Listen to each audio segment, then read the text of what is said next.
Besides the rails, suspects partisan politics is to blame for being kicked off the tracks. The New Brunswick Recreational Rail Riders Club has been using a 15-kilometer stretch of abandoned track. But it got notice from the provincial government this month that their lease on the track has been terminated. Roy Elston has more. Danny Deneen has railroading in his blood. His father was a locomotive engineer for 32 years. For the past 11 years, Deneen and other members of the New Brunswick Recreational Rail Riders Club have been rolling their antique putt-putts down a stretch of abandoned track between NACKAWIC and Millville.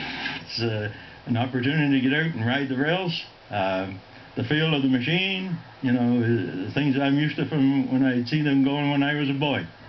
The club leases the rail line from the Provincial Department of Natural Resources. There were 4 years left in the lease, but it was cancelled this month. The department says it wants to convert the rail bed into a multi-purpose trail. You know, you don't have to lift the rails to have that type of trail. Down in New Hampshire, there's a group called the Cotton Valley Rail Trail Club. The rails are still there.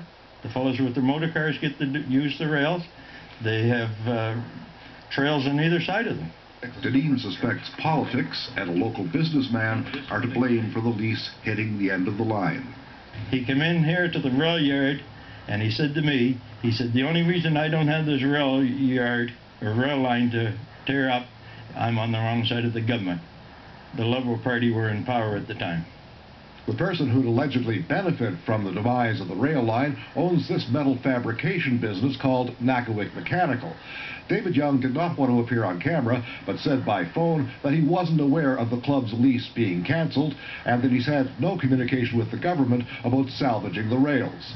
Young says he did make an offer for the rails about 10 years ago, but that was turned down. Young says he's been removing abandoned rail lines since 1983, and he knows the market for reusing or refabricating the track. A spokesperson for the Department of Natural Resources says staff are still working on the process for removal of the old rail line. Roy Elston, CBC News, NACKAWIC. So what was the Great One doing?